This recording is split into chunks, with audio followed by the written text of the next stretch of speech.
வணக்கம். இன்னைக்கு நாம ரியூஹோ ஒக்காவா எழுதின பெரிதாகவே சிந்தியுங்கள் புத்தகத்திலிருந்து சில முக்கியமான நம்ம வாழ்க்கையை மாத்தக்கூடிய விஷயங்களை பத்தி பார்க்க போறோம். இது வெறும் ஒரு செல்ஃப் ஹெல்ப் புக் இல்லைங்க.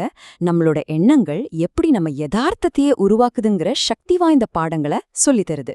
வாங்க இதுல என்ன இருக்குன்னு நாமளும் சேர்ந்து பார்க்கலாம். இந்த கதைய ஒரே ஒரு வார்த்தையில இருந்து ஆரம்பிக்கலாம். பாடன், அதாவது மன்னிக்கவுமா. நம்ம ஆத்தர் நியூயார்க்ல வேலை செஞ்சுட்டு இருந்தப்போ அவருக்கு இங்கிலீஷ் அவ்ளோ சரளமா வராதாம். அதனால போன்ல பேசும்போது சாமி பேசுறவங்க திரும்ப திரும்ப இதை கேட்பாங்களாம். ஒரு நாளைக்கு 100 தடவைக்கு மேல இதே வார்த்தையை கேட்டதா அவரே சொல்றாரு. சும்மா யோசிச்சு பாருங்க, அது எவ்ளோ பெரிய அவமானமா இருந்திருக்கும்னு. ஆனா அந்த அவமானத்தோட உச்சத்தில தான் ஒரு டர்னிங் பாயிண்ட் வருது. நம்மள மாதிரி ஆளுங்களா இருந்தா இந்த மாதிரி ஒரு சிச்சுவேஷன்ல உடைஞ்சு போயிருப்போம் இல்லையா? ஆனா ஆத்தர் ஒரு முடிவெடுக்கிறாரு. இந்த அவமானத்தையே தனக்கு ஒரு எரிபொருளா மாத்திக்கிட்டு என்னால முடியும்னு தனக்கு தானே சொல்லிக்கிட்டு அந்த சவாலை ஃபேஸ் பண்ண தயாராகிறாரு. இனிமே ஃபோன் வந்தா நானே தான் பேசி சமாளிப்பேன் அப்படின்னு எடுத்த அந்த சின்ன முடிவு தான் ஒரு பெரிய மாற்றத்துக்கான விதையா மாறுச்சு. இங்கதான் இந்த புத்தகத்தோட முதல் முக்கியமான கொள்கையே வருது. அதாவது நம்மளோட மனநிலை தான் நம்ம உலகத்தையே உருவாக்குது. நம்ம எண்ணங்கள் எப்படி நம்ம யதார்த்தத்தை உருவாக்குதுன்னு இது விளக்குது. சரி, இந்த கொள்கையோட முதல் படிய பத்தி இப்ப பார்க்கலாம். முதல் ஸ்டெப் ரொம்ப சிம்பிள். ஒரு கனவோட தொடங்குங்க. அது நிஜம் ஆகுற வரைக்கும் விடாப்பிடியா பிடிச்சுக்கோங்க. இதுதான் புத்தகத்தோட முதல் மெசேஜ். இது சும்மா கனவு காண்றது பத்தி மட்டும் சொல்லலங்க. அந்த கனவு மேல நாம வைக்கிற அசைக்க முடியாத நம்பிக்கைய பத்தியும் தான் சொல்லுது. ஓகே, அப்போ ஒரு பிரைட்டான ஃபியூச்சரை உருவாக்குறது எப்படி? வாங்க பார்க்கலாம். அதுக்கு நம்ம பாசிட்டிவா பேச ஆரம்பிக்கணும். அது எப்படி ஒர்க் ஆகுதுன்னு ஒரு சூப்பரான உதாரணத்தோட பார்க்கலாம். இதுக்கு ஆத்தர் ஒரு அருமையான கதை சொல்றாரு.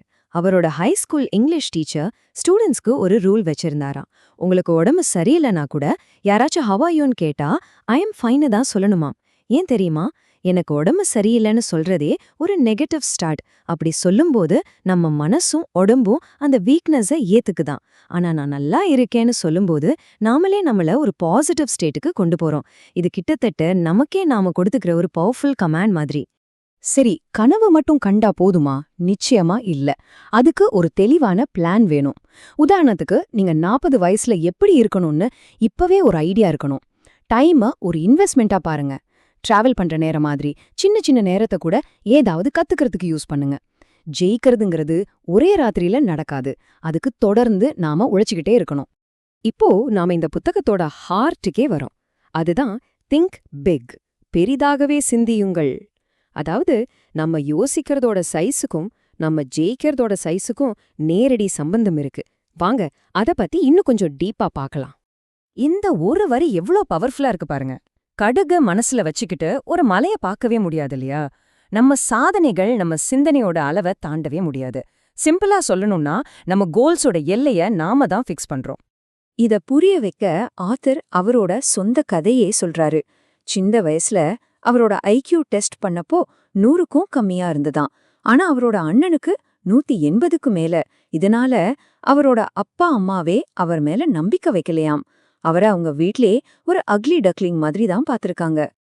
இதிலிருந்து நாம கத்துக்க வேண்டிய முக்கியமான பாடம் என்னன்னா, மத்தவங்க நம்ம மேல என்ன லேபிள் ஒட்டுறாங்கங்கிறத விட நாம நம்ம மேல என்ன நம்பிக்கை வைக்கிறோங்கிறது தான் ரொம்ப ரொம்ப முக்கியம். அந்த அக்லி டக்லிங் லேபிள் அவர் ஒன்னும் பண்ணல. அவரோட தன்னம்பிக்கை தான் அவரை வழி நடத்துச்சு. நம்ம கிட்டயே இருக்கிற டேலண்ட்டை நாம எப்படி பல சமயம் கவனிக்காம விட்டுடுறோம்னு புரிய வைக்க ஆத்தர் ஒரு ரொம்ப ஃபேமஸான கதையை சொல்றாரு. ஒரு விவசாயி வைரத்தோட அருமையை பத்தி கேள்விப்படுறாரு. உடனே அதை தேடி போகணும்னு ஆசைப்படுறாரு. அதுக்காக தன்னோட சொந்த நிலத்தையே வித்துட்டு உலகத்தை சுத்தி வர்றாரு. பல வருஷமா அலைஞ்சும் அவருக்கு ஒரு வைரம் கூட கிடைக்கல. கடைசியில விரக்தியில தற்கொலையே பண்ணிக்கிறாரு. ஆனா கதையோட ட்விஸ்டே இங்கதான் இருக்கு. அந்த விவசாயியோட நிலத்தை வாங்கின புது ஓனர் அந்த நிலத்துல இருந்த ஒரு ஓடையில சில பளபளப்பான கற்களை பாக்குறாரு. அப்புறமா தான் தெரிய வருது, அது சாதாரண கற்கள் இல்ல, உலகத்திலேயே மிகப்பெரிய வைரங்கள்னு. இந்த கதை கேக்கும்போது இது எங்கேயோ நம்மள பத்தி சொல்ற மாதிரியே இருக்குல்ல. நமக்குள்ள இருக்கிற திறமையும் நமக்கு பக்கத்திலே இருக்கிற வாய்ப்புகளையும் கவனிக்காம நாமளும் எங்கேயோ வெளியில தேடிட்டு இருக்கோம். சரி, அந்த விவசாயி ஏன் தன் கால் அடியிலேயே இருந்த வைரத்தை பார்க்கல? அதுக்கு சைக்காலஜிக்கலா ஒரு காரணம் இருக்கு. அதுதான் கன்ஃபர்மேஷன் பயஸ். வைரம்னா இங்கேயோ தூரத்துல தான் கிடைக்கும்னு அவர் ரொம்ப ஆழமா நம்பிட்டாரு. அதனால தன் கண்ணு முன்னாடியே இருந்த ஆதாரங்களை அவரோட மூளை கண்டுக்கவே இல்ல. ஓகே, நமக்குள்ள இருக்கிற அந்த வைரத்தை இப்ப நம்ம கண்டுபிடிச்சிட்டோம்னு வச்சுப்போம். அதை எப்படி பட்டை தீட்டி உலகத்துக்கு காட்டி நம்ம இன்ஃப்ளூயன்ஸ அதிகப்படுத்துறது, இத பத்தி தான் புத்தகத்தோட கடைசி பகுதியில பேசுறாங்க. இதுக்கு ஆத்தர் அவரோட ஓன் எக்ஸ்பீரியன்ஸே ஒரு எக்ஸாம்பிளா சொல்றாரு. அவரோட பப்ளிக் ஸ்பீச்ச சில 100 பேர் முன்னாடி தான் கொடுத்தாரு. ஆனா தொடர்ந்து அர்ப்பணிப்போட வேலை செஞ்சதுக்கு அப்புறம் டோக்கியோ டோம்ல 50,000 பேர் முன்னாடி பேசினாரு. இந்த பிரம்மாண்டமான வளர்ச்சிக்கு என்ன காரணம்? அதோட சீக்ரெட் ப்ரொஃபஷனலிசம். நீங்க செய்யற ஒவ்வொரு வேலையையும் இதுதான் உங்க கடைசி வேலைங்கிற மாதிரி உங்களோட முழு அர்ப்பணிப்போடையும் திறமையோடையும் செஞ்சீங்கன்னா மத்தவங்களுக்கு உங்க மேல நம்பிக்கை அதிகமாகும். அது ஆட்டோமேட்டிக்கா உங்க செல்வாக்கு அதிகப்படுத்தும். இறுதியா புத்தகம் ரொம்ப டீப்பான ஒரு விஷயத்த சொல்லுது. உங்க வாழ்க்கையோட உண்மையான நோக்கம், அதாவது உங்களுடைய காலிங்க நீங்க கண்டுபிடிக்கும்போது உங்க சக்தியும் செல்வாக்கும் பல மடங்கு பெருகுது. அப்போ சுருக்கமா சொல்லணும்னா இந்த புத்தகத்தோட மெசேஜ் இதுதாங்க. முதல்ல உங்க எண்ணங்கள் தான் உங்க உலகத்தையே உருவாக்குது.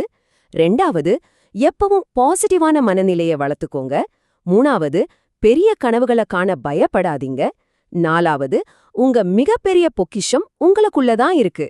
கடைசியா, உங்க வாழ்க்கையோட நோக்கத்துக்காக நீங்க அர்ப்பணிப்போட வேலை செஞ்சா உங்க செல்வாக்கு பல மடங்கு பெருகும். இந்த புத்தகம் ஒரு விஷயத்த ரொம்ப தெளிவா சொல்லுது. உங்க சிந்தனைக்கு நீங்க போடுற எல்லைய தாண்டி உங்களால வளரவே முடியாது. அப்போ நான் உங்ககிட்ட ஒரு கேள்வி கேக்குறேன். உங்களுடைய லிமிட்ஸ் பத்தி, அதாவது உங்களால இதுக்கு மேல முடியாதுன்னு நீங்க நம்புற ஒரு விஷயம் என்ன? ஒருவேளை அந்த ஒரு நம்பிக்கை தான் உங்களை அடுத்த கட்டத்துக்கு போக விடாம தடுத்துக்கிட்டு இருக்கலாம் இல்லையா? இத பத்தி கொஞ்சம் யோசிச்சு பாருங்க.